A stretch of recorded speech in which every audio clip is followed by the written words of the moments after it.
कुस्तीपटू विनेश फोगाटला रौप्य पदक मिळणार का यावरती काही मिनिटांमध्ये आता निर्णय येण्याची शक्यता आहे। कारण court of arbitration of sports अर्थातच क्रीडा लवादा आता निर्णय देणार आहे आणि ही मुदत अवघ्या काही वेळामध्ये संपणार आहे।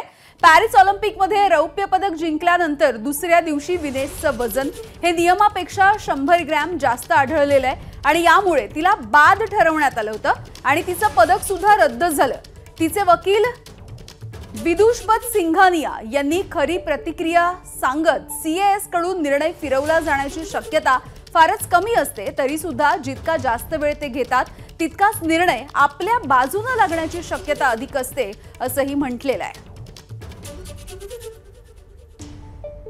आणि याविषयी बोलूयात आमचे ज्येष्ठ क्रीडा पत्रकार थेट पॅरिसवरून संदीप चव्हाण सर आपल्या सोबत जोडले गेलेले आहेत। संदीप सर, खरं तर खूप उत्सुकता आहे भारताला, नेमकं काय घडेल याची?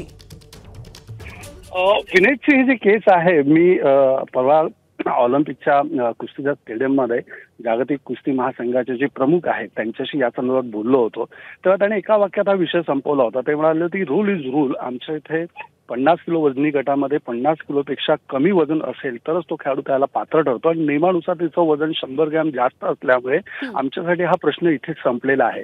परंतु आता लवादाकडे म्हणजे अगदी साध्या सोप्या भाषेत बोलायचं झालं तर खेळातलं हे सर्वोच्च कोर्ट आहे। यांनी दिलेला निर्णय जो असतो हा ऑलिम्पिक संघटना, त्या खेळाची जी आंतरराष्ट्रीय महासंघ असतो त्यांना बांधील असतो, ते त्याला अपील करू शकत नाही। त्यामुळे आता हा जो लवाद आहे हा काय निर्णय देतो याकडे सगळ्यांचं लक्ष आहे। परंतु नियमांच्या बाबतीत पाहायचं झालं तर विनेशची जी केस आहे ही तशी पाहायला गेली तर खूपच दुबळी आहे, कारण 100 ग्रॅम वजन जास्त भरल्यामुळे नियमानुसार ती बाद झालेली आहे।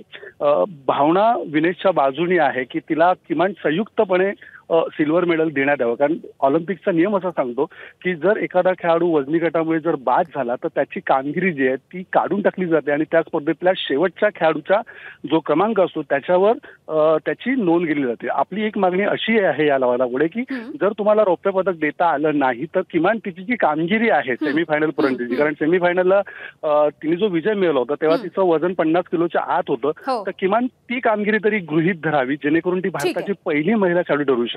आणि हे दोन निर्णय अपेक्षित आहेत। अगदी संदीप सर, धन्यवाद या सगळ्या आताच्या अपडेटसाठी। एबीपी माझा, उघडा डोळे बघा नीट।